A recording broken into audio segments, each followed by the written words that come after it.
I could, I could.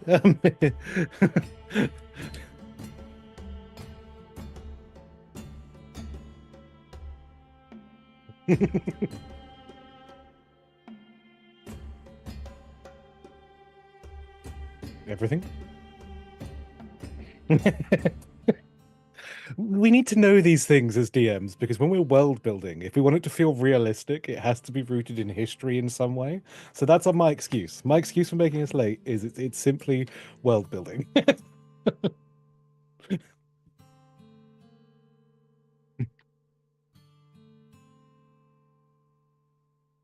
Yeah, okay, that's a problem. Can you hear either of us? Okay, they can hear me, but not you. Ha ha! Take over. Let's go. Um, All right, you bastards, I'll do it too. How about that?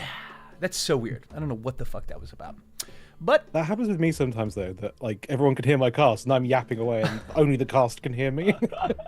well, dude, I'm in this weird like bubble of I just switched to PC, and I feel like half my Discord knows that because I'm constantly spamming them like, "What's the deal with this?" And so it's led to this like weird inconsistency where I no longer know like, is it hardware? Is it software? You know, like the nothing is one to one from my previous setup. So anytime something goes hairy, I'm like, oh, it's a demon. But yeah, my day job, I use a Mac, where everything else I'm PC, so I'm almost like the opposite. With my day job, I'm like, how do I do this? Like on PC, I do this, but that doesn't work on a Mac. Yeah. So it's always fun trying to switch between systems. It definitely tests my deep reservoirs of patience. But guys, hello. It's Wednesday. It's February 5th. And this is the first Between Two DMs, I think, since Escalia last August. It's a long time. God, has it been that long? It's been a long time. Now, Sage, of course, friend of the channel, one of the most beloved GMs on Twitch. I wish. It's like at least in me and my mother's heart. And yeah, man, I'm just happy to have you back. Like, I mean, I feel like you and I truly come from similar backgrounds, even if we're just talking about theater and kind of a love of the arts and stuff. But I mean, same birthday. Dude, oh my God, I keep forgetting. I don't know. It's slightly insulting that you forget we're one on the same day. Dude, might be years apart, but it's still the same day. It speaks more to the excitement level that hits me every time you remind me. I'm blunted. I'm stunted from remembering. You know what I mean? You're not alone anymore. Yeah, thank you. Thank you. We share a birthday and hopefully a death date as well. Yeah. Oh, mine's coming up. Maybe. No. Hoylepa, welcome in here. Ozzy, good seeing you. Foos, appreciate the love. Love all you rascals. So obviously you guys know, Between Two DMs, chop it up. Typically we just like recruit in DMs and get a feel for how they do things, why they do things. Sage has been running a long-standing campaign for quite some time. But before we like hop into the fantasy realm, just real quick, Sage, like how's the past 6 months been? Yeah, all right. I mean, we've had some fairly long breaks in both of my campaigns due to Christmas and then just other things. Like we ended up streaming only once last month because my microphone kind of just went meh, and so we had to resort that out and I hate that. sort things out and just but it's been good. It's left a lot of planning time, which is always fun because things have shifted slightly. Players have come and gone, and it's good though because we've still got a core kind of tenet of players that we're able to deal with that. But yeah, no, like Sage, you mean plot armor, like that yes. Cast has shuffled a bit. Okay, type. Yeah, so that's always good. I mean, and generally just like life stuff. I've changed jobs, and other people have done things like that as well, which have kind of effects on our ability to play. But in touch wood, like despite the fact it's cold, dark, and miserable in the UK, for the past God knows how many months, things have been okay. It's been nice. Had a nice Christmas and New Year that, man. Things like that. It can be so hectic, obviously, at the end of the year, in good ways and bad ways. My wife is very much a I don't even know how to like a. She just loves the holidays. I was gonna try to say like a celebophile. I couldn't find any word that came close. And it's awesome, and I love it because she can get so into it. But it sometimes rolls into like a hyper fixation with like prep and like, can we put all the garlands up? And is there this? We need to change every dish towel to the Christmas set, etc. Which like is rad. But I think increasingly it's like hard for me, a festival junkie maybe.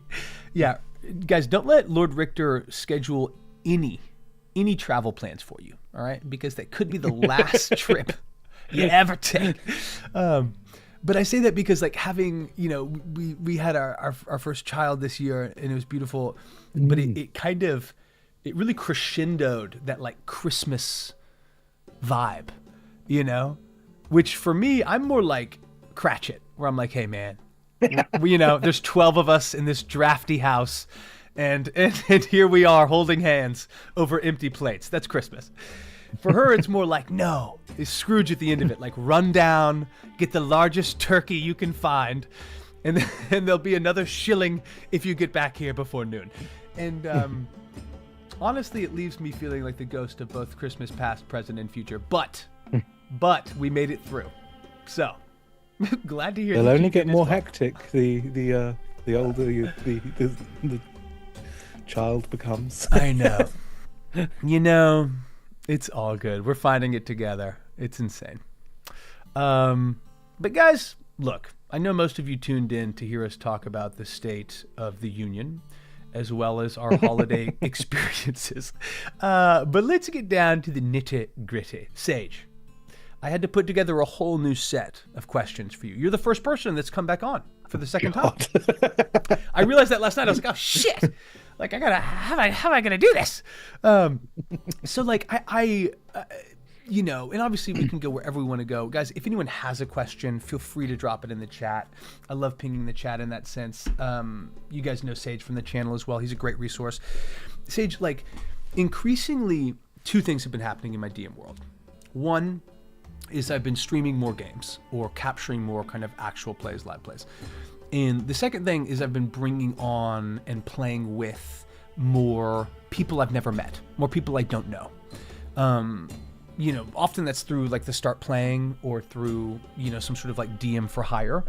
And in that sense, for me, it's pretty easy to get into it because like I'm getting paid and I also, it sort of ups the ante anytime it's like, oh shit, they hired me. I'm like, okay, we really got to pop it off. Let's just talk about the streaming aspect of it. Have you noticed, like how big of a difference is there percentage-wise? What's up, Azzy? Good seeing you, dog. What's the biggest difference percentage-wise between Sage streaming a DM game, a game they're DMing, and Sage at home DMing, if there even is one? I think streaming is a lot more streamlined, a little bit. One of the things I said to everyone that sort of signs up to do a stream game is this isn't the same as a home game because it isn't just for us, if you know what I mean. There are people out there. So in a home game, you have the luxury of going, cool, let's take an hour. I need to set this up, redo this, let's do that. Go grab some food and everything like that, which would make the most boring stream content anyone has ever come across. Depends what you're cooking, dude. Depends what you're cooking. But the thing is, my camera won't move, so you won't even get to come to me to the kitchen. But yeah, it's that kind of thing. Whereas with a stream game, anything like that has to be prepped in advance, which makes it a tad more railroady in the sense that, like, I can't freeform what the combat's going to be. I have to know in my head what the combat situations and things are going to be in advance, or if there's any kind of physical puzzle or something like that. I know a lot of that in advance, whereas... In Sage, can I ask real quick? Is that because of the actual digital assets that you're prepping the map with? I use miniatures still. Do you? So, yeah, I have a miniature setup that has multiple cameras around it. So the physical setups, yes. We do occasionally use digital setups on sort of the secondary game that runs on Thursdays, which is still on hiatus for a little while. but again, yeah, that kind of additional prep, it's a lot harder to just throw things in and find them in the huge digital library of everything I have digitally. With that doesn't seem so boring for other people to watch, if you know what I mean. Yes, yes. Otherwise, yes. people are sort of sat there like, I'll just sort of twiddle my thumbs while this goes on. Yeah, and you get the concern that there's not any cross-table talk, which would normally entertain your players while that happens, because they don't want to talk over each other on stream. Yes, yes, so yes. There's a lot more prepping, I think, for stream games than I might necessarily do on a home game. Whereas the home game, I can be like, cool, wait there, and I'll run around and grab things and like be a bit more chaos as it goes. Yeah. But yeah, it's good. I think it does allow for more consistent play on streaming in a way. Like digital play allows for a bit more consistency in the sense that no matter what, we can all be there more often than in-person games. In-person games, we often, at least my local friendship group, have often struggled with like consistency because of life events X, Y, and Z, and sort of even like getting home on time from work sometimes for some people. Whereas when we get home on time and it's digital, you're jumping in front of a computer. It's a lot easier.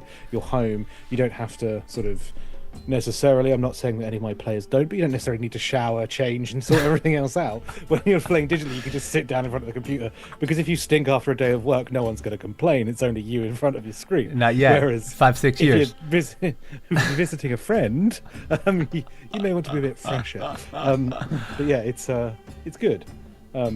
I think I like streaming games because I would like a better sort of, I mean, come on, things like Critical Role, everything's High Rollers, all the very big streaming games spoil us with their miniatures. And part of the reason I like doing physical miniatures is because of those games, because they have amazing camera setups and they can do things.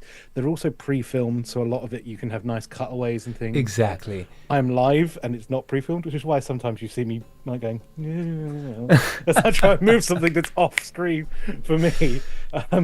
But I like that kind of consistent element and the kind of perspective that can give that you don't really get with digital mapping sometimes. Like we have an overhead camera and we have what I call battle cam, which basically is not quite horizontal to the map, but it kind of gives a perspective as if you're looking over the shoulder, more cinematic in that regard. And do you move that one around, or are they both kind of static? No, that one's fixed, but the actual map moves. It's on a lazy Susan, so it can turn around. But yeah, it's nice. And yeah, I know Richter is saying that they miss the non-verbal feedback you get when you're digital. I kind of get that, but I've also trained my players to be over emotive. So even if they're not saying anything, they know they're on cam. So one of the things that I do restrict when recruiting for my games is you will be on camera. We're not going to have VTubes or static images because of that non-verbal reactional feedback and things like that. And in our latest session of Plot Armor, that comes up because one of the characters is talking and they finish and then they turn and go, what? Because one of the other characters is like going, as they've kind of twigged sort of lore points that are all coming together, and you get that kind of thing because I insist on cameras, which I know some people aren't comfortable with, but I'm always upfront about that before, like at the start of our conversations of you will be on cam, so like the upfront, because I want that reaction. No, that makes it very, very clear. Hoylep, I'm going to get to that question in 2 seconds. It's a good one. I appreciate that. And Richter, I appreciate you as well. Do no more than click on that and you will be in, my friend. But how you laid that out, I mean, it's interesting that in ways streaming it feels easier, some aspects of it, almost by nature of the kind of stone rolling down the mountain aspect, right? I hadn't really considered that. I definitely agree that it takes more prep, and I definitely agree in a way that I've honestly never experienced this. I felt this way, like they were so accommodating. Like, well, the only times I've really felt like, wow, I'm railroading this shit has been on stream, because I'm like, dude, we have 45 minutes. Like, we have got to get there or it's not going to make sense. And I think that is actually something that is almost a agreed upon aspect of many of our favorite actual plays. Like I think, I mean, Critical Role is a little bit more like free form. They'll have a 2.5 hour episode, 4.5 hour episode. But if you look at like, I mean, the next one's 8 hours. dude, I heard that. Yeah, I read it and went, so why didn't you just make it 2 episodes? I have no idea. I had that same thought. I'm like, so were you guys in that like, did you studio only have one break all day? Yeah, exactly. Like, I was like, I expect that they probably feel. I'm headcanon here because I have absolutely no idea. Yeah. I reckon they probably film more than one episode a day in the studio. So that's where we're leaving for today. They'll go away, get changed, come back and sit down again, because it only makes sense to do that. Like from having worked in film and things like that, sometimes you just make it look like it's a different day. So you can bash out 2 sort of things. But 8 hours will be one whole day. And I'm thinking, but you only get 1 break per session. So normally you'd have start, break, end, break, start, break, end, and you'd get a couple of breaks throughout the day. But if you're doing 8 hours straight and you only take 1 break, that's commitment.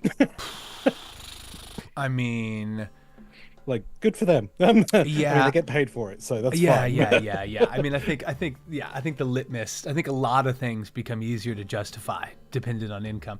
But you know what? I'm going to circle in on this real quick because, like, you know, Sage does a lot of streaming. It's a very, very compelling campaign. You do a great job with it. The mix, well, no, truly, I mean, like, the mix of digital and analog is awesome, and I think kind of rare for the stream game. The only time, like, I have a home campaign that I run in person, and I do enjoy that. I find that to be more challenging because even that, I feel like I have to show up with all of my maps, or I'm going to draw it on a grid real time, which, like, I don't really like. So then I find myself like, okay, I've got like 3 poster boards. I've got my box of things. I've got the extra dice. I feel like I'm like heading up Everest with all this equipment. You know what I mean? And in digital, obviously it's all on a hard drive. But what Richter is speaking to, that sort of loss or that dimming of the actual interpersonal exchange, which, as Sage has well put, like, it doesn't necessarily mean facial reactions or, you know, kind of nonverbal engagement, but I do think it really, really limits the ability to kind of have those fun sidebar kind of conversations, right? Like those little kind of like quips or those little bits, because whenever you're doing it on Zoom or Discord, just by nature of how the audio is hosted, like, you really can't have that. You know, so that to me feels like one of the biggest losses, is that very organic kind of chatter, which also I think is like 40% of what makes Critical Role good, is like just them vibing. You know, simulate that. Because we have Discord and we also kind of all know each other and have met up in person, although never as a whole group. We've all done it in sort of pairs and only in pieces and things like that. Yeah, we intend to do it at some point, but it's a whole planning logistical thing, being all across the country and different job types and things like that. And some of us are students and some of us aren't, and all that sort of stuff. But they simulate that through like group messaging in Discord while I'm talking, because they know I don't look at it, or WhatsApping each other. So there will be times in which I'm doing something and suddenly like 1 or 2 members of my cast just burst out laughing, and I'm like, what happened? What am I missing? And they're like, so this is what's going on behind this, like, while this is going on, that's what's happening, like, in the conversation. So I find that because my players have always played digitally with each other, we've built our own way of doing that, because we all do miss that. Like, it is 100% a thing that camaraderie of in person is amazing and should never be lost. But I think a lot of people get put off on the idea of digital because they think, oh, you can't have that. You can, it just takes a little bit more kind of forethought to give yourself those channels to be able to do it in different ways, which is good. But yeah, I do, the ease of which you can have that kind of human interaction. Like, you can't high five someone for a natural 20 when they're sort of 40 miles away. Right. But you can raise your hand in Zoom, be like, nice. Yeah, which then gives you a weird sort of balloons or something if you're using Google Meets or something. Yeah, that has started to happen. I'm like, kind of freaks me out. Dude, that's hilarious. I mean, yeah, man, I get that. I guess as I'm thinking about it, the Stargazers campaign that I've run on Zoom definitely has that, because they'll still like chatter and talk shit, you know.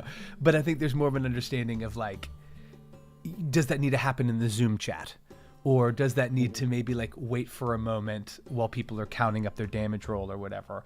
I love that. I think a good table does kind of find their ability to do that. Richter, I'm curious if you experienced that as well. Yo, Foos! Big hugs. Love you, girl. I'll get in here. Back to, or I guess like initially to Hoylepa's question, how do you plan campaigns? Are there rules that you guys have to follow? I'll take that first because I think Sage. I think we do it very differently. Yeah, which is quite interesting. I was about to say, I think Sage does it honestly like better, but I will tell you how I do it. Which different. Different. Better, Well, unquestionably. Different styles work for different people. So like for me, like I'll just use this example of what we're starting later in this month, right? I feel like a lot of you guys are privy to campaign 1, its themes, how it began, how it ended. So with this second campaign, I mean, like fundamentally, I like to pull the audience. I like to send out a Google form and be like, hey, how are we feeling? You know, do we want to stay in high fantasy? Do we want this? Do we want that? Do we want that? And I also allow for multiple selections because oftentimes for me, I'm like, I'd take some of that and some of that and some of that. So I think first polling the participants, I think getting a pulse for like what they are drawn to is a recipe for success. In terms of like rules you guys have to follow, I mean, the number one thing that I would say is important for good, well, not the number one thing, but a huge thing that's important for a DM to be good and effective is just consistency. Like I want that ruling to be the same. You know, if a nat 20 seduces the dragon, then that needs to happen every fucking time. You know, and, you know, whenever I'm, in this case of this new campaign, porting over Dark Sun and layering it on top of, you know, the end of my previous campaign in Faerun, there's obviously like some things that don't really fit. And that to me comes back to the rules, is basically being like, okay, I want to honor Dark Sun. I want that to be my reference point, my Bible, with the exception of the lore and canon that we established in season 1. You know, so like I think you kind of have to have your own checks and balances that help you with absolute certainty remain consistent with mechanics, with rulings, and with lore. So those are the only like rules I would toss out. But what would you say to that, Sage? I would say the other rule is prepare to toss your notes out most effectively. So yes. With, as I said earlier, one of my campaigns is kind of on hiatus at the moment because of life events, things are changing with a lot of those players, and we're thinking about reshuffling. So we've had a discussion about what we want to do for our next story, like if we want to do something while we wait for everyone to come back in a position to finish that one. So I've been kind of in planning space for a while, as well as future planning and things that have changed with sort of the main game of the Hushed Embers, who are these wonderful women around me, which surrounded. It's one of those things that's like, hey, what can I do? I was like, I want to show off my players as well, and this is the amazing artwork that we have for each of the characters. But so it's very much a case of I have my story beats, and I've got to throw this back to effectively a DM is a form of author and storyteller. Yeah, we are there to tell a story. But unlike a sort of author who has complete control over where that story goes, we don't.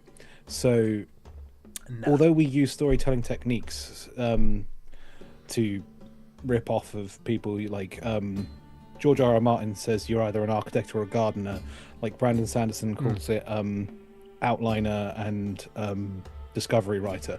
So like, and everyone sits on that sort of spectrum somewhere of you have your sort of rough sort of framework and then you learn as you go.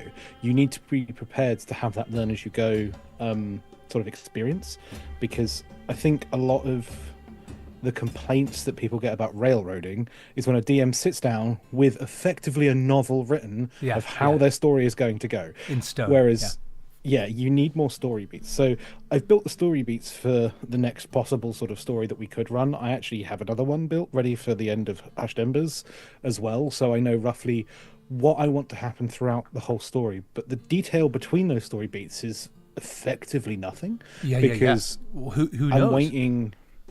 Well, part of it is I'm also waiting to get feedback from the players of like, so who are you playing? What kind of character do you want to play? Yeah. How can we make that fit into the world that we're playing in? Because this one we're moving back to Midgaya, so it's a case of we're going to be in my homebrew world, so let's make sure that you have ties to that world and that there's a reason for you to be there. But I also want to be like, okay, so one of the characters that was pitched to me is someone who comes from a very magical family who is effectively non-magical. This is a player pitch. This is a player pitch, yep. Who's effectively trying to hide that, so has ended up being a warlock, and have made a pact with some kind of entity to get powers to fulfill their family's desires for them to be this powerful mage that the rest of the family's like.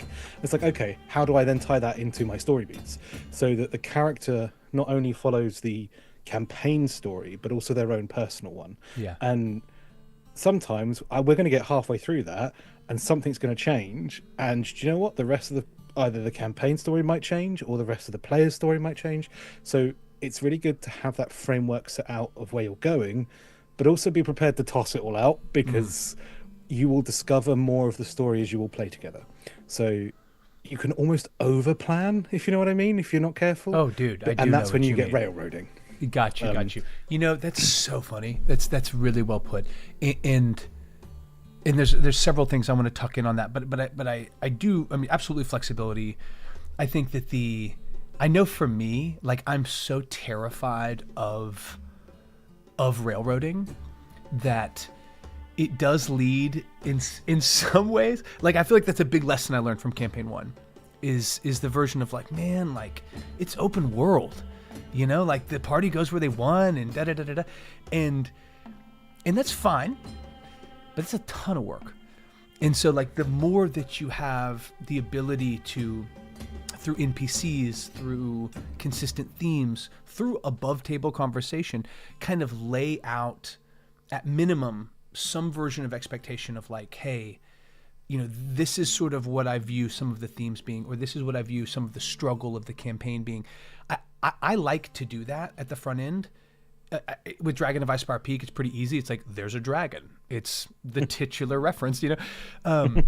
But Sage, I love how you put that, because, you know, I fall into both outliner and discovery, but I think if you almost everyone does. Right. But like, you have to have some discovery in D&D.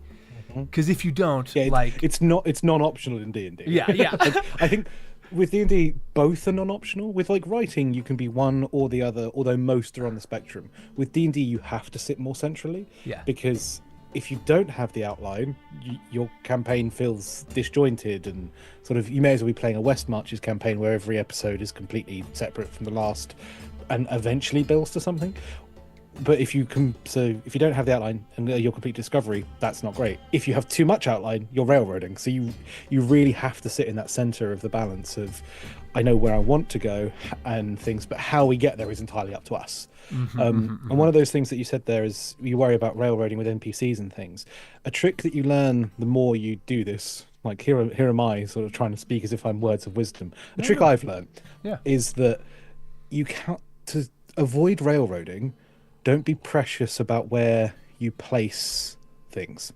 So if you are like, this adventure, like information. So like, let's say you've got a piece of information that they need to learn from Bob the bartender.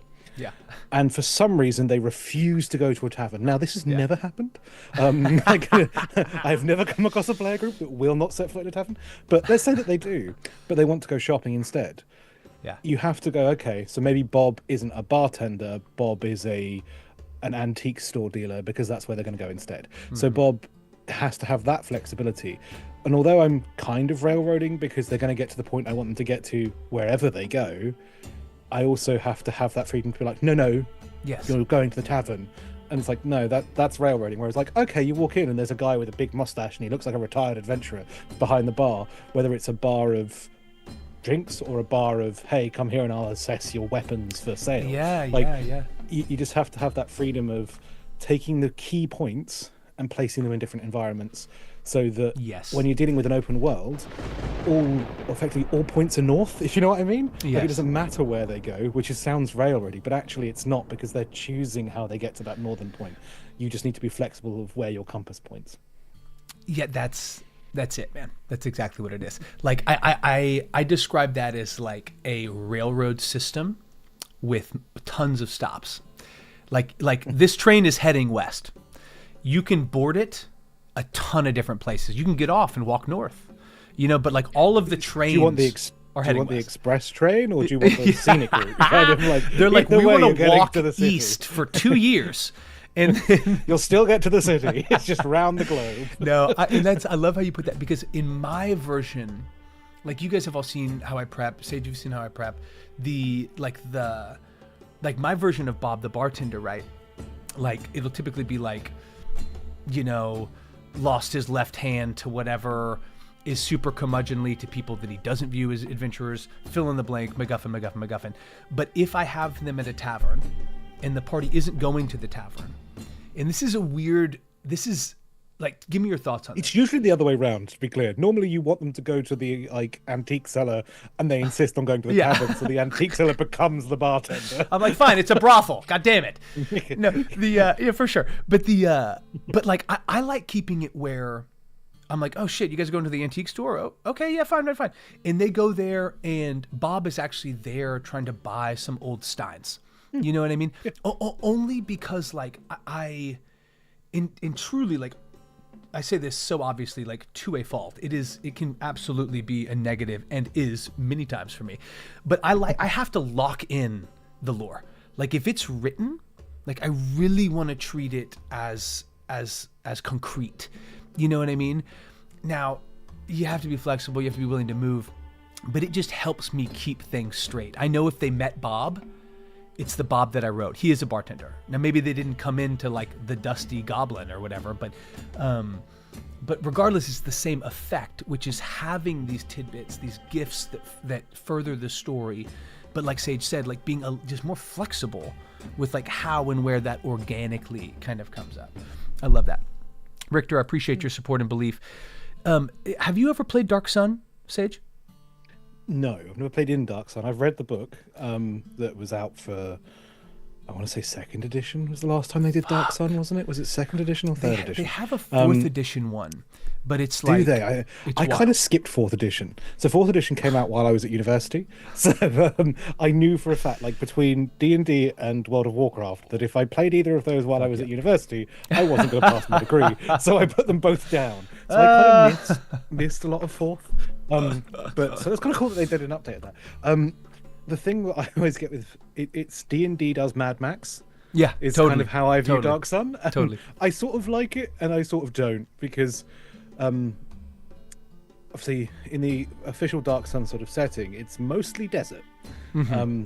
And I like a little bit of variety. I found this out with I've recently been playing South Park Snow Day, because I've played all the other South Park games, and I'm struggling with it, and I understand why people didn't like it, because all of the levels are very samey because it's all snow. Now, so, is that like, the one that was for the N64 like 20 years ago? No, it's the newest one. So okay. They took Stick of Truth and Fractured Butthole format of you're playing an RPG character effectively. These games are effectively South Park does JRPGs, sick, which is quite fun.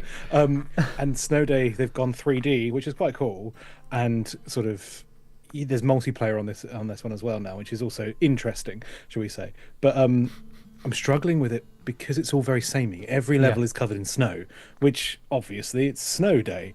But I kind of get those sort of vibes a little bit with Dark Sun for me. Yeah. It's that I enjoy the first few bits, and then by the time I'm reading near the conclusion, I'm like, oh my God, can we get out of this sand? Oh, look, another tower buried in the sand. Great. Like, oh, we're in an underground cavern to escape the sun again. But that's a personal thing for me.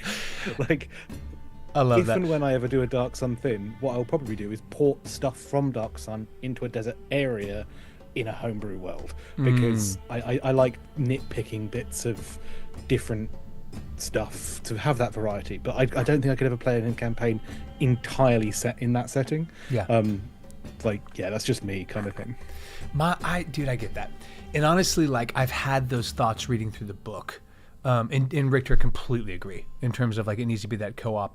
I think DMs can straight up railroading, but I'm sure in your experience, because you're a capable DM, that it has been something similar to that. When I was reading Dark Sun, I was like, man, this is like almost designed to be survival-esque. And I recently was playing in a Strahd campaign that was really fun. Had a ton of aspects that were like, different than what I expected. Maybe not how I would have run it, but I do appreciate that the DM running it was pretty fucking consistent, and that's something where it's like, well, okay, at least we have that. But what was I going to say? That they introduced I forget what they called them, but more or less like a mechanic that dealt with the temperature, dealt with frostbite, exposure to the elements.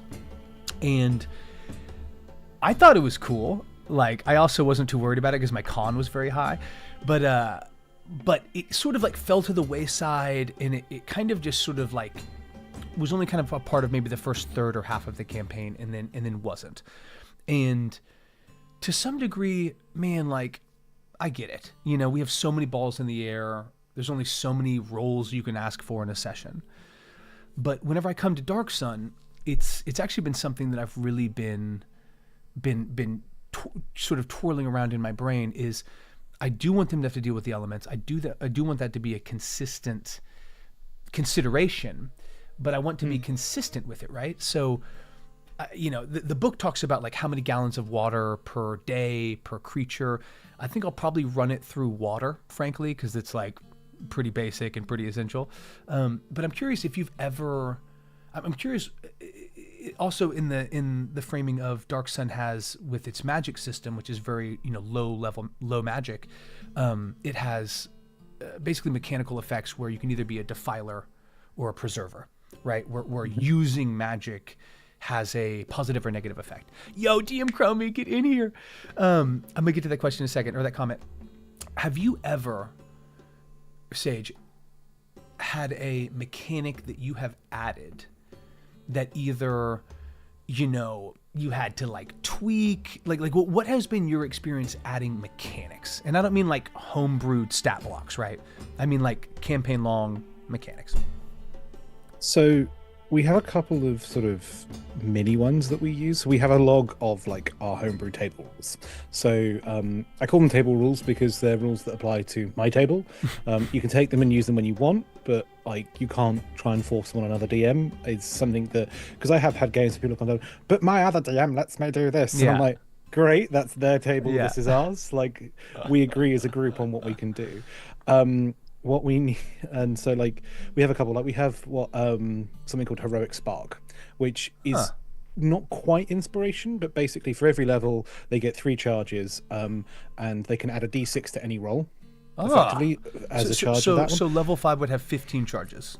No, they'd have 3. So every level they have 3. Okay. So they only get, and it refreshes with level up. The idea being that it's their heroic spark. They are the champions of this journey. And if it's like they're feeling like they're on the cusp, they've used their inspiration, is there anything they can do to just push this over? I like that. They can use a heroic spark to try and sort of that heroic leap moment. So it doesn't restore on a rest. It's only level to level. Only on level up. So you get 3 times. Because then it gives it a bit more of a, is it really that push thing? Because if it restores on a rest, it's effectively just an inspiration mechanic. And I wanted it to be a little bit different. That one works really well. And so that kind of minor tweak, and it's quite well defined. We've started using Brennan Lee Mulligan's Roll with Emphasis as well as a kind of mechanic that can affect the campaign, because that has some wild swings, because it is in the vein of critical fails and successes, but an emphasis roll is you roll 2 dice as you would with sort of advantage or disadvantage, but you take the result that's furthest away from 10. So you're not looking for the highest result, you're looking for the largest or lowest result, effectively. Wow. So it's for those moments when you're sitting there going, I love what you said, but the idea is really dumb.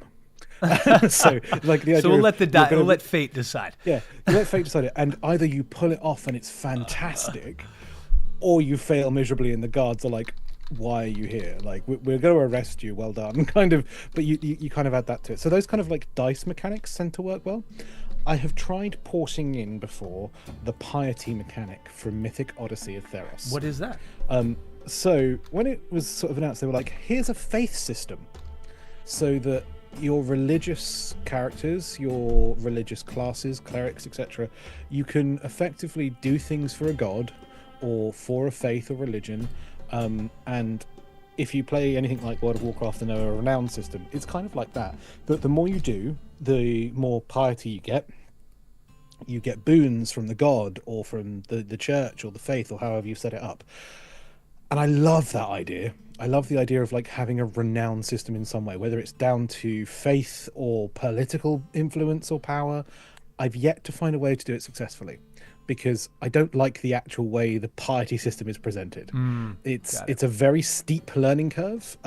Like you get you level up very quickly through piety to begin with, and then you kind of say like 1 piety, 3 piety, 5 piety, 10 piety, 50, 100, and suddenly you're like, it's an exponential thing, and you're like, but how, what? You know, like I'd argue someone that's got 75 piety should probably have been recognized like by the god more than someone that has 51 but isn't. Kind of like, if you think about a percentage of the time, someone who is religious 3 days out of 4 is significantly more religious than someone that's religious every other day. So, but yeah, it doesn't quite work in the way it's presented, and I keep trying to find a way to port it. Funny. But one of my future campaigns, I want to be basically set in a city. It's going to be a political campaign, and I want to have that kind of ported renown system of political influence, so that as you do something for one faction, your renown with them will go up. On an actual measurable system, because I know renown kind of exists within the Faerunic ideas of like when you're looking at the Harpers and stuff like that, but there's no way of measuring it. And that's what it's very up to interpretation, and that's where I fail when importing things. Is I'm like, nah, I like a measurable system of actually you've done this, congratulations, you get a tick, almost like a level up version of it. So I've struggled with those kind of things. When it comes to things like weather temperature, I played around with it a bit when I did an Ice Wind Dale campaign, because I think that's might be where your DM ported those sort of rules from, because they have an extreme weather kind of conditions table that you have to roll against this to survive out in the snows, which is really cool.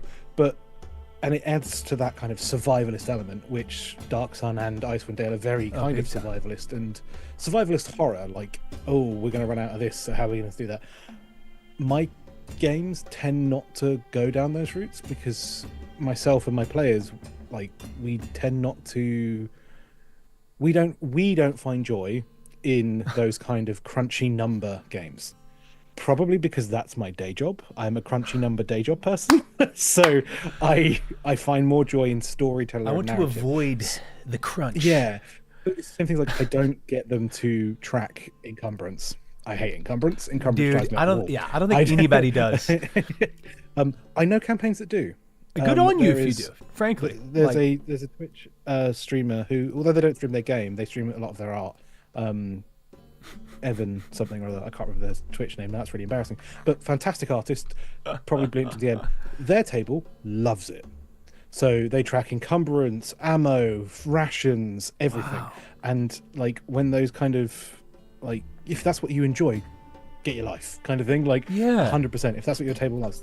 My tables tend not to, because they tend to be people like me that a lot of us work in finance and other kind of like number crunchy things. We're like, no, this is too much like a day job. I need to go and lay down. So we tend to have a bit more freeform. So like importing things that are relevant to your table tends to help, if you know what I mean. If we're finding it's taking too much to track, it's not fun for us anymore. We want to enjoy the narrative more than anything else. But yeah, touch wood, it's gone fairly successfully. He says, like, maybe this is the problem with me trying to import piety. Like, it's something else to track, which maybe we don't want to do. But I want to use it because I love the idea of that system. I just haven't found a way of making it fun keep yet. Us updated on that, because that's so real, right? Is like our grandiose plans can be so effective in the mind's eye, but trying to make that sort of a pragmatic week to week mechanic or consideration might not be as fun as the premise. You know, and in that sense, I don't mean to like. That being said, something I have managed to port in, although it's very much behind the scenes, from Blades in the Dark, they have clocks that effectively tick to make the world feel alive. So the clocks tick after the end of the campaign, like the session. You update the players on where certain like event clocks are ticking, and you effectively like counting down to disaster with the different clocks, and they can either be sort of 2, 6, 8, 10, 12, whatever kind of segments you want them to be, of major steps in that effectively other groups' plans that could affect your story. I've kind of ported some of that in. Sorry, I was when we first asked, I'm thinking entirely about D&D mechanics and importing them, and then I've stopped and gone, oh yeah, but other games exist. Well, but see, in that, I mean, I feel like Chromie made that point. I mean, they're referencing hero points in the DMG, but even if you're taking, Icewind Dale, bringing that over, this is not the same. But I have, or I guess it really is. I, in some cases, will just use a D100 roll for either luck or sanity, just like Cthulhu, because to me it just feels very real, you know what I mean, and very sort of appropriate, especially whenever it's something like are there any wooden barrels on the street? It's like roll a D100, you know, like What's the likelihood? yeah, so I think that's actually wisdom, is to like pick and choose what we like from systems, what you find compelling, you know what I mean. And just real quick, Gravage, I love you, good to see you, dude. I've missed you. Get in here and embrace Welcome me. in. In Chromie, I wonder if you could tell us why you love encumbrance in 1E. Because I've never seen encumbrance from first edition.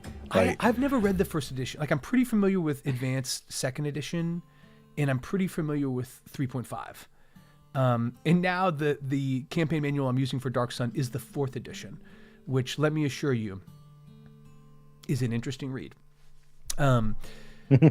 Amon, good seeing you too as well. Here with Red Sage, one of the greatest. Amon is a character creator and a PC to the max. The dude comes up with some incredible concepts. So you were talking though about like you've wanted to port some over. Some have been successful. Some haven't. I just to like pull back a little bit, because I really did appreciate Hoylepa's question. Like, whenever you're building out this world, like let's say it's the world of this political city, or you are creating a homebrew continent that maybe the south of it is existing in some sort of Dark Sun-esque aspect. I think there are many ways that you can make that work. Like, to Chromie's point, I think that you can have some of the oppression of Dark Sun. Maybe people can't leave the south, you know what I mean? But in those situations where maybe let's just talk about the political city campaign. And I know it's not fleshed out, so this is theoretical. But it's more fleshed out than I would like to admit. Really? You're like, grrr. Is there a, like, are you, I know I've asked you this, because I ask every DM that I have on here and I just forget the answer, but whenever I begin a homebrew, it's typically like, this is the final tableau. Some version of it. Like, they're fighting the ancient copper dragon at the spine of the world. That's the end.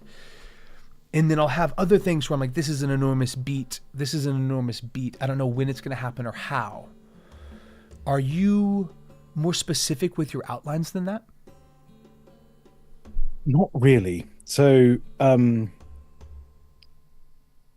than the political campaign, let's talk about the one that we're thinking about that is currently subtitled Pilgrimage. So, I subtitle things. Like, I have the idea of that one is effectively, I know what the conflict is, if you know what I mean, where we're trying to achieve and what we're trying to do. And I know how I want them to get there. So I want them to go on a pilgrimage, which means they'll be visiting, like, effectively Temple A, B, C, and D before they go to the final point. So I have those kind of beats laid out of what those are, how it all links together, and not necessarily roughly where they are. I have some of them that I'm like, well, this needs to be in this. It's set in almost like a circular place, because there's a central body of water in the middle, and then the countries are around that central body of water, so they'll effectively be going round the circle. Some of it I'm like, this needs to be here. That makes sense for the kind of country that sits there, because me being me, I'm a heavy world builder. A lot of things are built early on, in the sense that, like, I know one of the countries, Ankaron, is the largest, is quite military based, has a affinity with things like lightning. So their sort of standard is a white bolt of lightning on a blue field. So I have those kind of things in my head. So I'm like, well, if there's a lightning temple, for example, not saying that there is if any of the players watch this back, but that'll have to go there because it fits the theme. Things like that that I place in certain bits. But then the order in which they do them in is kind of up in the air. So although I have my beats kind of floating around, I tend not to solidify a direct path and to where we're going until we start playing. As I said, like twists and turns are going to happen. They may go, actually, we're going to visit Uncle Ron last, not first. So I need to adjust where I'm placing that in the story and what's going on. And it's where I use the sort of the clocks from Blades in the Dark. I don't necessarily give them to the players in the same way that Blade in the Dark does, but I run them for myself so I can keep the world moving behind whatever they're doing. Are you hinting to your players that the clocks are running above table or more in-game? Sometimes, like, it depends on the clock. So sometimes I'm like, hey, just so you're aware, you have, I don't know if you've forgotten about this, but this is happening, remember? And in 3 days' time. And you had 14 weeks and now you've got 3 days. Kind of like, based on, and do that occasionally. Other times I'll put it in game and be like, they overhear something in a tavern about it, kind of thing. And so it kind of drip feeds information that later on down the line, when they come to the city in which this festival is happening, that they heard the rumor about the assassination attempt that they may or may not want to stop, and they're like, somebody's tried to assassinate the prince. They're like, oh my god, yeah, we were hearing about that for months in the taverns, we probably should have done something about it. So it doesn't come as a surprise if there's a big shift in the world. But so having those beats ahead of the time, you can drip feed them in and place them anywhere. But sort of back to the kind of question that you're asking of how heavily do I outline. Ironically, when writing, because I do kind of write as a slight hobby, my partner is an actual author, so it kind of infuses my world and makes me think that maybe one day I could do that. Hey, you can, you totally can. Not as a profession, I couldn't. So it's a hobby for me, not a profession, but I enjoy it. I outline really heavily when I write, which probably why I can't ever properly finish a book, whereas I actually outline quite lightly for my stories, because one of the reasons I love storytelling as a DM is partly that like loss of control over the story. So I have the kind of the framework, and there are some hard and fast rules that go into those outlines that are translatable into mechanics, like for example, the playable races available. There are story points that mean things like Aarakocra and other kind of anthropomorphic races aren't available in my games at this time. So when I say that to my players, I'm like, if you do things in the story, you could effectively unlock DLC effectively because of a story point. Now it will be $49.99, but it will be available to you. And if you stop paying the subscription, you'll have to go back to being an elf. I shit you not. Can you imagine D&D moving to a subscription service? Take my life. I know that exactly. And we went no. But yeah, it's I mean, they kind of are, in the sense that that's what this edition update stuff is for them. It's a very long, slow subscription service because they keep changing things. And I know it's good with us, but like I feel it's more so with the latest releases, because they have said it's not a different edition. I'm like, so it's a subscription update then? Like, it's taken you 10 years, but you're still charging me again to basically make sure I've got the latest content. But yeah, it's that kind of, but mine relate to story beats. So with that example I'm using, so anthropomorphic creatures in our world, in our homebrew world, are based in the Fae. They come from the Fae. The Fae in our world is related to dreams. So they're creatures people have dreamed up, and their dream and thought about them have caused these creatures to exist in what is our Fae world, which we call the Dream Wilds. There is effectively a magical barrier that is weakening throughout the story between the material plane and the Dream Wilds. So you wouldn't find an Aarakocra adventuring in the material plane at this point in time, because that barrier has existed for millennia, and it, like, they would stand out like a sore thumb, you know, like that person's got a bird head, and it leads to too many kind of like, what? They're going to be hunted by people for experimentation if they do it. But as the story goes on and that barrier weakens, more and more sightings of these kind of people and things are being seen. And as that kind of the veil crosses over and it becomes easy to access the dream worlds and the material plane back and forth because of story reasons. So like if one of the characters died now, it could be like, actually, because of this incursion event, there may be a Feywild general that has been left here. Because we've had an incursion event in the story early on, and so we can do those kind of things. It's very that sort of like directional things. Dude, I love that. Richter has said, was it a conscious choice to not use the Lovecraftian dreamlands? It was my own approach in this one. I like the idea that the Fae is related to like fantasy within fantasy in that regard. They are the extremes of fantasy, like the beautiful twisting trees and stuff like that. It comes from my cosmological building of how I think of things, which in itself has been influenced by Brandon Sanderson. So in Brandon Sanderson's Cosmere, he has 3 levels of existence: the physical, the mental, and the spiritual. And I like that within my world as well. So the material plane is the physical level of existence. The Fae is more mental. So how does that change it? Well, it's based on thoughts and dreams and like imagination, which is where those things are about. The Lovecraftian dreamlands as well. I mean, I try and steer away from Lovecraft because of the whole white supremacist racist thing, and because I find obviously with Call of Cthulhu there is very expectational things when you talk about Lovecraftian styles. There is an element of it. So my Dream Wilds has effectively 2 sides, the Fey and the Fel, because we basically smush the Shadowfell and the Feywilds into one in the Dream Wilds. The idea being nightmares have the same effect on that side of the veil. And is it almost so there is like a nightmare through land, like different weather pockets within this Dream Worlds? Okay. And they don't, the physicality of the world, I think of it a lot like the like Ravenloft and Domains of Dread, where the pocket domain may exist in and of itself, but if you leave through the wall of mist, you may end up in a different pocket domain on a Wednesday than you do on a Thursday because of the way that the dreams are shifting. And like if there is a large shift in thought on the physical realm, it can affect the Fey realms over time and things like that. But yeah, it's very like, so if you create terror and dread in the physical world, there'll be more dark areas of the Fey than there were before. You know, this also, Sage, reminds me a bit, like not, I mean, just in flavors of it, of Telandrathal from Wheel of Time, of that sort of land of dreams, which, I mean, obviously way different, but I do like the idea. I've never finished reading The Wheel of Time. I read the first 2. Really? I've started the 3rd. For some reason, yeah. I'm going to blame I say blame. The entire reason I actually started reading it was because of the Wheel of Time TV Amazon show. Prime thing. Sure.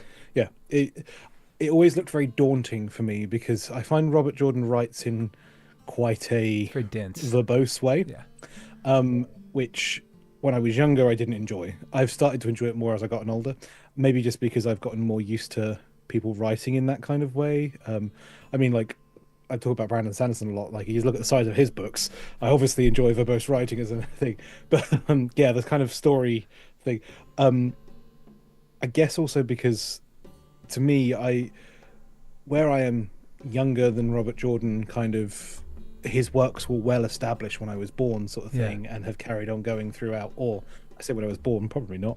There you go, aging the poor gentleman, although he's no longer with us. It's that kind of. It's like he died. He existed by the time I started loving fantasy, if you know what I mean. And that kind of. And then the knowledge and lore about like, oh, it was going to be 3 books, it's now 7, and then it was 10, and now it's 12 or 14 after 14 the stuff Brandon's written. It's that kind of like, that is a long series. I mean, I also started reading it because I knew it had finished. I'm one of these people. Oh, you started once Georgia. Sanderson finished it. I see. So I know this story is finished, and I can read it to a satisfying conclusion, because one of the things I dislike about Game of Thrones is that the story hasn't finished.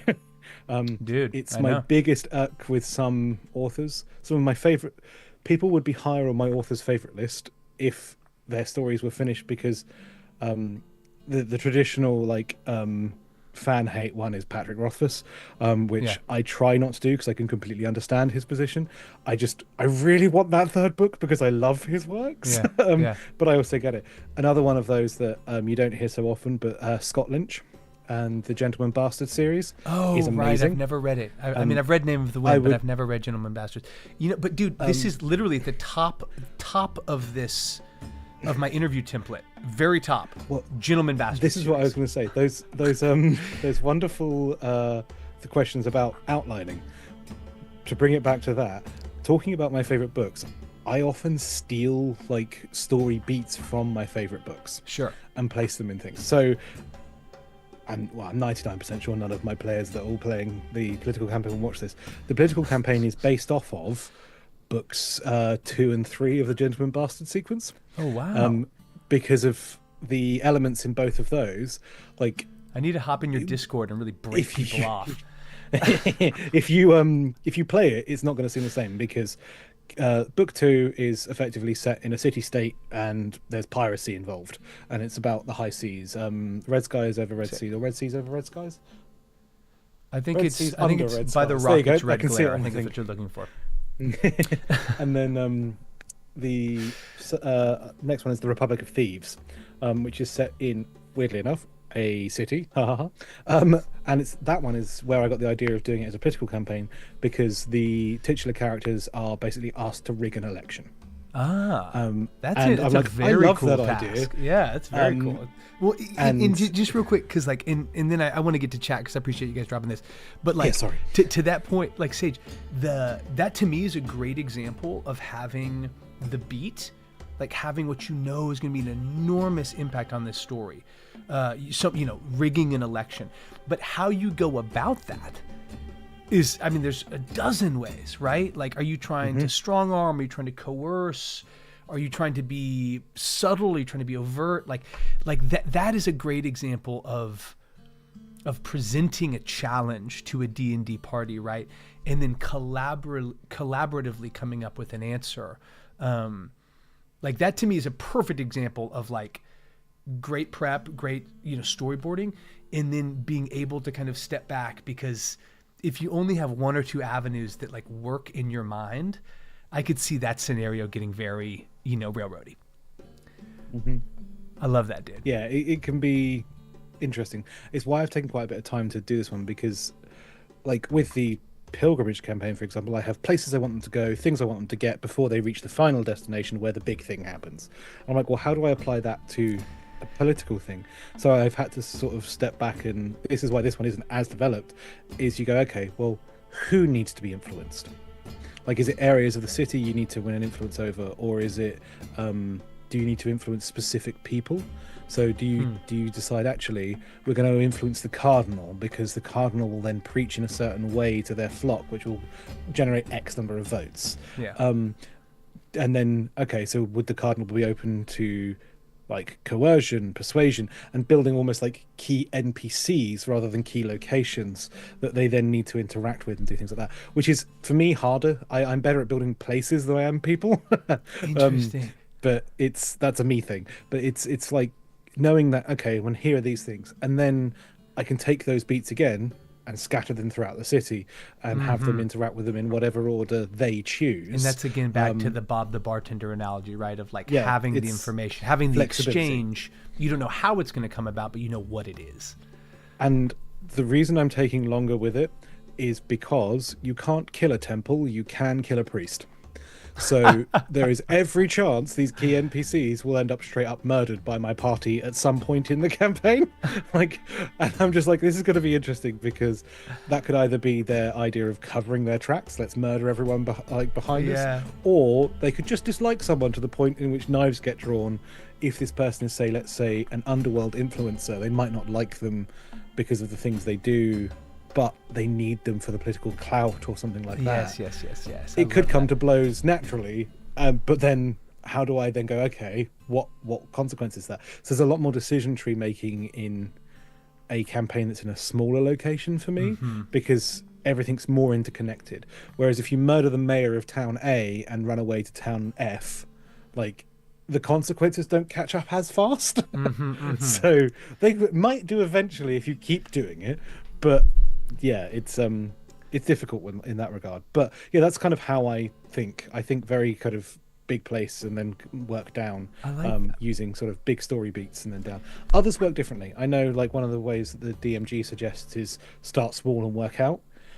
I don't do well with that because it doesn't feel cohesive to me when I do that, because like I quite like, as I know Richter said, like thoughtful cosmologies. I also like thoughtful worlds. So like my world maps, I have like it's not entirely scientifically accurate, but I try and keep the idea of things like biomes accurate. So if I need them to go to a hot deserty place, they need to travel if they're near a snowy place. Whereas if you're building from the small to the large, you can be like, oh, and over the next ridge is a desert, which is great for that kind of campaign, but it doesn't create a realistic world for me. And I like escapism and realism too much in my fantasy, so I start big and work small. Dude, that makes perfect sense. And see, that's also you knowing what you like, and also like knowing your table well, right? So like you can filter that through. But you know, that's honestly what led me to Dark Sun, was some version of being like, I really am like intrigued by this. I've been intrigued for a long time. I've thought about it for a long time. My table, the campaign ended. The end was maybe a little bit intense, but overall it's a great campaign. And I kind of saw a window where I was like, I can sort of port this over. Chromie, I don't know if you're still with us, but I'm very curious. I don't necessarily use it for 5e games, but I like Forbidden Lands' take on encumbrance for resources, where you roll a d12 and on a 1 or 2 you downgrade the die until you reach a d6 or d4 and then you're empty. I'm curious if you could talk a little bit more about that. I love the idea of moving down the old dice tree. I'm curious what you're rolling for. Like, are you basically rolling pass-fail to see if you can carry that? You know what I mean? Richter, you're absolutely right with D&D Online. I mean, I feel like D&D can never really be fully like subscription based. Like there's just too much theater of the mind. There's too many assets out there, you know, like they can't stop people from going over to Sage's apartment and playing D&D. You know? Like, I own too many miniatures for them to be able to do that. Like we can do that. I mean, like the D&D Online sort of thing, that is more of a like MMO rather than the traditional TRPG, so that they can control because it's server based, which is interesting about that they're kind of trying to push with that with the VTT that they're bringing out, which is effectively they're trying to go, how can we take Baldur's Gate 3 and make it customizable so people use it, and then we can charge them on a subscription basis. I mean, they also obviously charge a subscription for D&D Beyond, which fine. I mean, I pay it. I own pretty much all the books that are on there because I'm that person. I like to have the options to pull things in and out. I still own a lot of physical books as well, but I tend to buy everything digitally so we can work digitally, being a streamer. And then the stuff that I really love, I buy the book of so that they can't ever take it away, because I know that one day they will. But yeah, it's yeah, they're trying. I also understand it. There's a big push in the world in general from companies to go to sort of subscription SaaS kind of things, software as a service, something business as a service, anything as a service thing, just as a way of making money. We live in a capitalist world, that's what they're doing. But yeah, with things like D&D, with any kind of RPG tabletop thing, once it's out there, they kind of lose control of it, because people like you and me can take it and run away and be like, ha ha ha, I've got this now, I know this, I can deal with it. So they try hard, but I have the knowledge. Right, they'll never succeed. Yeah. No, that's beautiful, man. That's beautiful. This is kind of a pivot, but Richter is talking about how you can have desert adjacent to snow, and then references Palm Springs. Dude, I've never been to America. Ever? This is something that I haven't. California is not a yet. bad place to start, but like there's so many pockets. Like America is enormous. You know what I mean? Like it's a continent, not just a country. Yeah. Like North America is vast and wide. It's hard to summarize it effectively. Yeah. So now you're saying Palm Springs, California. Is there really snow next to desert? That's actually kind of fascinating. So, like, I did this in November, man. It's a hike called Cactus to Clouds. What Richter is talking about is Mount San Jacinto, which is part of a range, I believe, in the Angeles Crest Mountains. But So it's effectively there's snow on the mountain because of altitude cooling the air, and the desert's on the sort of sea correct. level. Okay, correct. that makes sense. But dude, it's called the hardest day hike in America. It is about 24 miles, over 10,000 feet of elevation, which is more elevation gain than base camp to the peak of Everest. I'm fat, so Yeah, I doubt no, I'd never dude, do listen, it like that. I've never been tested like that in my life. Like, you literally start in the desert and then switch back up, and we ended up taking the tram down. How do you pack for something like that? It was insane. We brought a ton of peanut butter and jelly sandwiches. I brought some cookies, and then we all brought about 3.5 to 4.5 liters of water, because there's no water on the trail. Like, I mean, it's like fucking out there. But that is, and I did take the tram down at night as my legs were like giving way beneath me. It was a very strange experience because the tram also rotates like this slowly. Dude, I almost threw up. Like, I was so tapped. Yes. It was dark. They turned all the lights off, and then that shit starts moving. And I was like, okay, hang on. Like, I'm weak. Please just take me down there. Like, but dude, but what Richter is raising, the point is like, especially in fantasy, right? Especially in a realm of magic and cosmos, like, don't be too concerned with the geographical or topographical truth of how your climate or river or lake that wasn't there yesterday appears. Like, obviously, like, that hand wavy stuff can really lose trust at a table if it's just being abused. But for me, it comes back to that mechanic. Like, if you are being consistent with how you are executing these things. So how the fuck how did that lake end up there? Oh, Umberlee? Like, someone killed someone in Umberlee's name? Oh shit, okay. Like, I mean, that's not a good mechanic, but as long as you establish like the loose how, then it can make sense for that to maybe happen again, or for the party to try to do it themselves. Yeah, man, I really wish, like,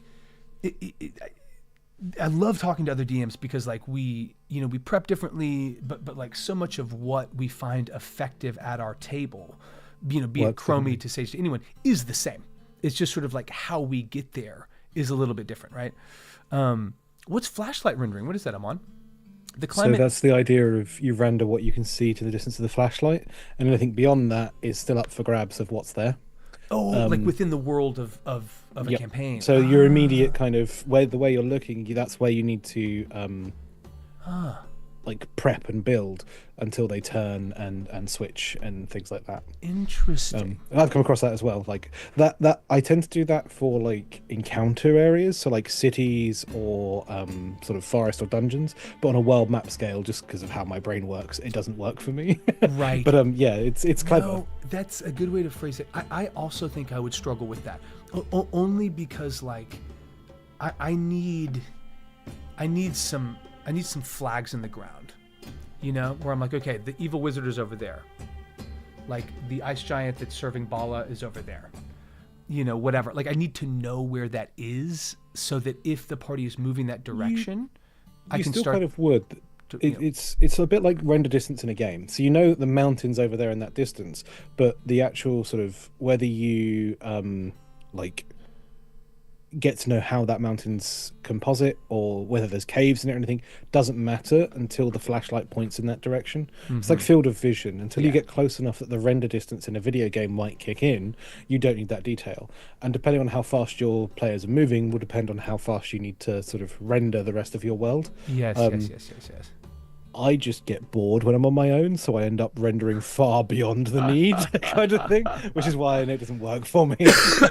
But like I said, that is a me thing. That works for like games that I've played in, and the DM does a fantastic job, because one of the advantages of that sort of system is your immediate surroundings are very detailed.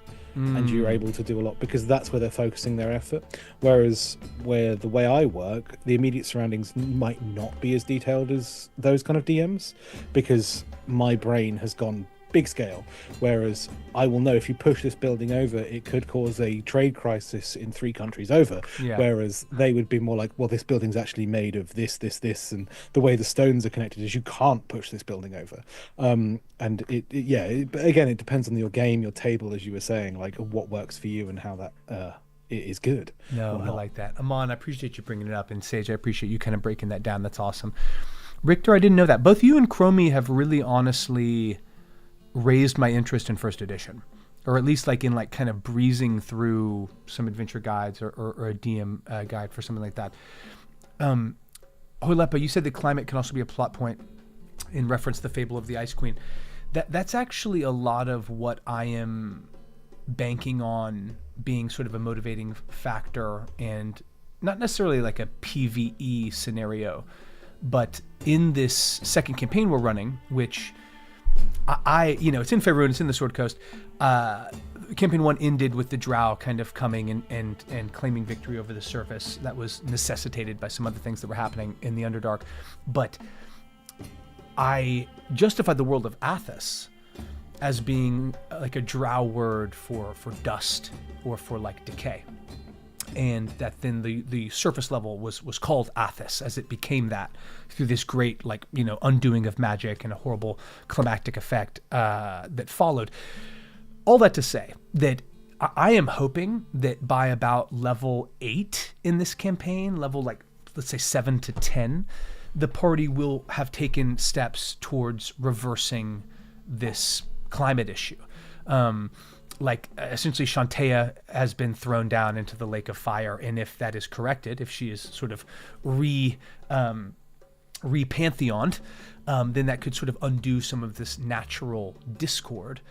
But I think, hopefully, and especially hearing you talk about it, Sage, my plan also truly, hopefully, was to have that, not overnight, but begin to show a shift in agriculture, in climate, in landscape, in such a way that we can maybe hear about, oh shit, there's land to the south where like grass is growing. You know what I mean? Or like something like that, because, I think any staccato in D&D gets tough, but I know that what I love about DM prep is the range and the tapestry of colors and flavors. And sometimes it does feel like Dark Sun can be a bit one note. But I think that I think there's many ways around it. One of the things to think about, bringing back up, I'm going to start charging for advertising here, but Brandon Sanderson's Mistborn series, there is, in the second era, you kind of effectively discovered there is an entire other continent that you've never heard about, because previously their technology, their sort of abilities have never let them travel far enough to discover these people. And it's kind of like, oh, actually, like, it isn't just our basin that's fertile and lush and then desert for the rest of the world. It's desert and then some. And there's different environments we don't know. So you can have that kind of element of, we think this. I mean, it harks back to Mad Max in a way, because one of the funniest things I've ever seen someone talk about Mad Max was, Mad Max is obviously set in Australia after a disaster, and the question is, what's the rest of the world doing? Did the rest of the world just abandon sort of things? And is it a case of that we turned up, saw what they were doing there, and went, we'll leave them to it, and just carried on with our lives? We're going to let Australia devolve. do their thing. And that's almost like that could legitimately be a thing, because that society has dealt with only that. They have never been able to get far enough to find grass and lakes and the area of the world that are lush and green now. Because if your desert has shifted, so has your sort of temperate climate. 100%. And you would think the trickle down of like landmarks and reference points that maybe people used. Dude, I'd never thought about that. As well, like Arrakis, they know nothing about the Southern Hemisphere really, because of the Fremen's. Here you go. It shows you I'm a massive nerd of sci-fi. I fucking love it, man. So, the Fremen make a deal with the Spacing Guild that no satellites or ships will orbit the southern half, and that's how they keep their deep desert and their numbers secret, because they have better land, more sort of fertile growing caves and things that could be tracked via satellites, but because the Fremen supply the Spacing Guild with spice, they keep that secret from the rest of the Empire Yeah, by yeah, only yeah. focusing on one area. And they're like, oh, the entire planet's desert, where actually some of it's rock, not desert, and you can do different things with it. And they don't know that because they've never explored that far until you follow it down with the Fremen. Yeah, there you go. Massive nerd. Well, no, I love it. And honestly, like that's how I'm hoping to make Dark Sun, is definitely feel Mad Maxy, but like Dune-esque, where like there actually is a little bit more depth. Like the elves that are kind of cast into the Sea of Silt, like actually have a little bit more of an infrastructure than maybe like the outsiders realize. I love that, man. That's also, yeah, I haven't read Dune, but I was surprised by how much I love. Well, I've read the first two. And so there's 4? I've read Dune and Dune Returns more than 4. Oh, really? Wow. If you include all of the sort of earlier ones, like I can't remember what they're called now. It's not Chapter House. Chapter House is one of the last ones, but there are prequels as well that talk about the Butlerian Jihad and the rise of the Bene Gesserit and the Empire itself, which is actually the books that Dune Prophecy are based on. Oh shit! Which Okay, is quite cool. Although they're doing interesting things. But yeah, I've read the first 2. I've read the entire like plot overview of the universe because I read the first 2 and went, how many books of these are there? I'm gonna go and have a look. you know, you're talking to a Wheel of Time stand, so I mean, I'm. Yeah. But dude, here's the other thing, Sage, is I love that you started that after the fact. I actually really enjoy the Amazon show. And in a weird way, because I've. This is no joke, man. I've been in LA 14 years and have had, I mean, honestly, like, you know, I mean, I make a living acting. Like, that's incredible. Like, in unto itself, that's insane. But to a degree that I have never considered or certainly come back to, dude, I did everything in my power to get on that show. I mean, like old agencies in London, people I'd work with in Prague. I went to Prague. Like, I did everything in my power. And there's at least 2 more seasons. Keep no, trying. bro. They're not going to cast a fucking American. Everybody is British, Irish, or Czech. That's it. But yeah, we'll see. Yeah, I mean, we'll see. But no comment. Yeah.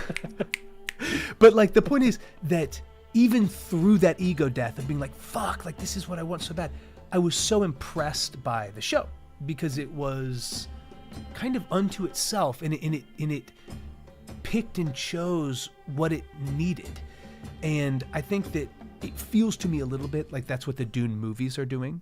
I don't know because I haven't read the book, but I think you kind of have to, you know, like the medium of the written word versus the visual. It's hard to go one to one.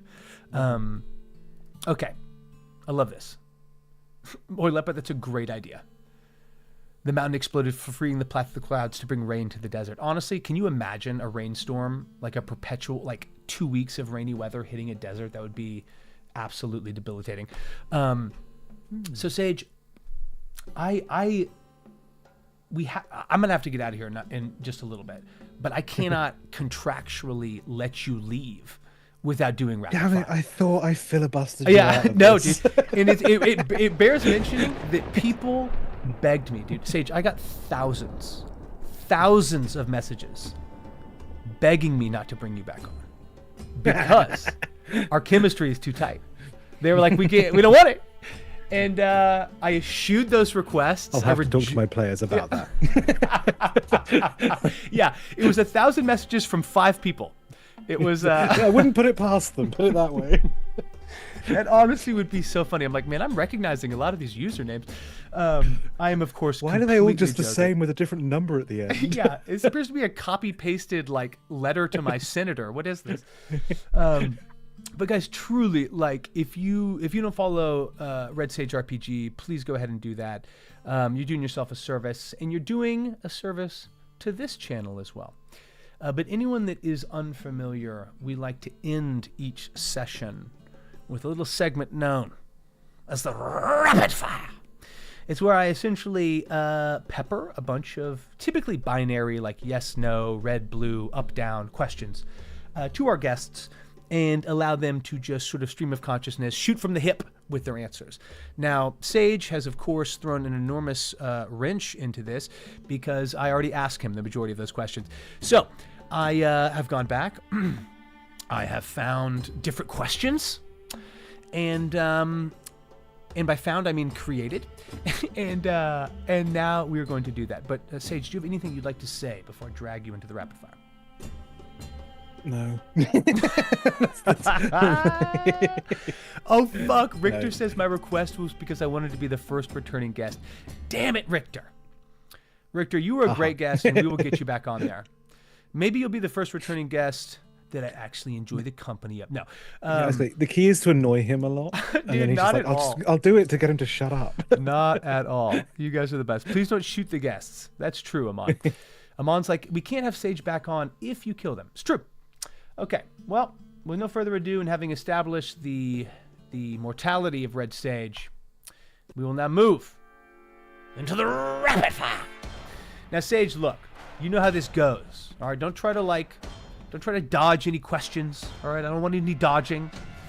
I just want to know your opinion, yes or no. All right. So, with no further ado, we're gonna dive the fuck in. If you can only play one for the rest of your life, which of these two are you picking? Wizard or which of these? Yeah, which one of these two? Wizard or sorcerer? Sorcerer. Cleric or warlock? Cleric. Really? Fighter or paladin?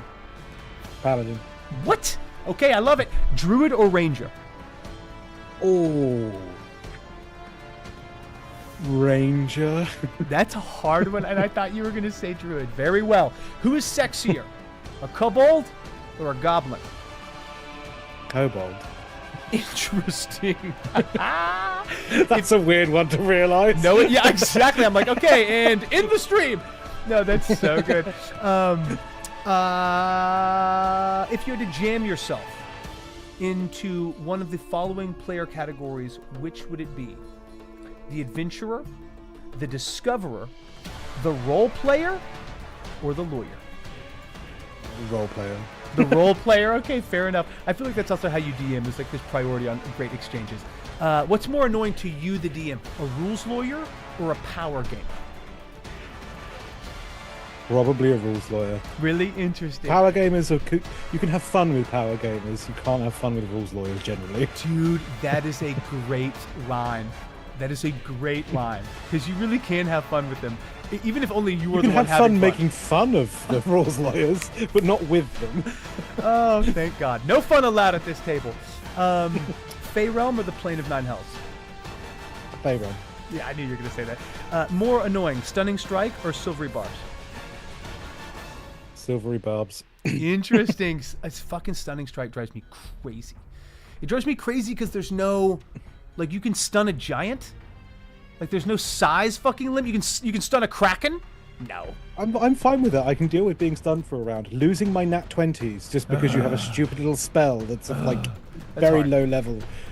Yeah. No. And what also gets that is, like, you have had the serotonin hit of rolling the 20, and now it's robbed. Now it's robbed. Like, that's a horrible exchange. Completely agree with that. Can a player seduce a dragon? Yes. Can a dragon seduce a player? Depends on the DM skill, but yes.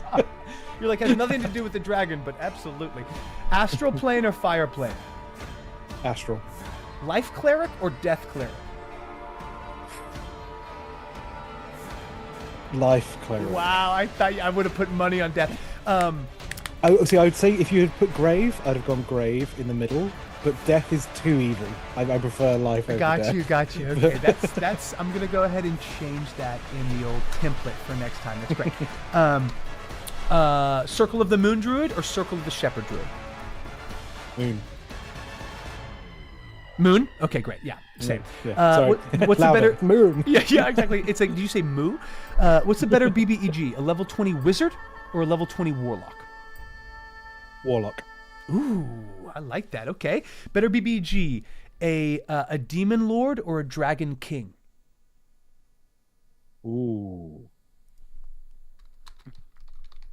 Probably the demon lord. Because if you kill a dragon, they can't come back. You kill a demon, they get banished and can come back. Ah, okay. I like that a lot. You have more interactions with them that feel sort of oomphed. And the party can, yeah. So from a BBGE perspective, yeah, probably the Demon Lord. I fucking love that. Honestly, that's a great point. It's also, I think, pretty cool when, like, a demon, nobody's rooting for a demon. You know what I mean? Sometimes I don't fighting know. yeah. Meet some of my players. You're like, okay, well, let me prove that wrong. You don't think they're rooting for the demon. just make sure it's not a succubus. Oh my god. Another great example of live streams gone wrong. Okay, final question. A druid, a fighter, and a wizard walk into a brothel. Which one walks out? Almost certainly the druid. Now walks out in disgust, or walks out having expired all of their wild shapes? Depends on the circle. And that, my friends, is the rapid fire. Let's fucking go. Oh, Sage, you kill me, dude. You kill me. Hilarious. I'm not going to lie. It was extremely pleasant to have to go back to the old questionnaire. You're a stud, dude. I love hanging out with you. I love chopping it up. Appreciate your willingness. willingness. Next time we should take submissions. Ask people to this or that. I should. You know what? I'm going to put a note to that. I need to just drop that in the Discord and be like, what question should I ask? That's great. Richter has pointed out that dragons do have access to contingency spells, and you can do some interesting stuff with that, which is true. But the other thing with me, I think there's enough variety in Demon Lords that you can kind of make it your own. Whereas dragons, whilst there is a variety of dragons, that is quite a fixed variety, at least in traditional D&D lore. Yes. So you get more freedom to have your demon be whatever you want. That's awesome. Yeah, I hadn't really considered that. I mean, I typically think of the hells as always being like awful and evil, and like you can be evil without necessarily being an enemy to someone. You know what I mean? And I would say to Richter's point, like having run an ancient copper dragon that was, you know, kind of walking that line between villain or ally, I do think that stuff like the ability for like a copper dragon to take human form, or some of the more kind of dragon specific mechanics can actually be like enormous storytelling boons just by virtue of like the reveal, you know? Sage, you're the man. I'd say you said BBEG, not character. Yes, so my answer may have been different if it was character. Yes. No, and that's how I meant it. It's like, because I want someone that's hanging over the top of the campaign. You know what I mean? How can we support you, man? How can we be part of what you got going? How can we come through? Biggest way of supporting us is to follow the Twitch. We also have a YouTube channel, so the Twitch is Red Sage RPG. Got it. And we stream 3 Sundays out of 4, and we'll be streaming some Thursdays once we get everything sort of done on that. We also have a YouTube channel, which is Plot Armor RPG, which is our archive of all of our backstories and things, which I intend to start adding more videos to. And we may or may not be live streaming to that as well, if I can work out how to make it work without crashing my PC. But yeah, those two, if you follow those two, we're also on Twitter and Blue Sky and things like that. Anything like that. A follow really helps us because it's a nice little dopamine boost, and we like bringing joy to people's worlds and things like that. Yes. If you really want to sort of get in gritty or anything like that, I'm also on Discord, which you can drop find it in. Can you drop the Discord in the chat? Hang on. Or Maybe if it's on your on the homepage Twitch on Twitch and the Perfect. YouTube. So if you go to either one of them, you'll find the link to the Discord, which is that's not just me, that's my entire cast as well. So if you do watch any of our episodes and have any questions for them, or other than things like that, or just want to ask a player, hey, what's it like playing in a game with such a really boring DM, you can go and do so. How the fuck do you do it? You're like, Jesus Christ. But yeah, no, that's the best ways of supporting us at this point in time. And yeah, just effectively hanging out and saying hi. This whole stream, sort of Plot Armor itself, came from my desire to create a living world. So the streaming started from working with people in chat to start building the world, which was beyond my usual rip of a Final Fantasy crystal based system.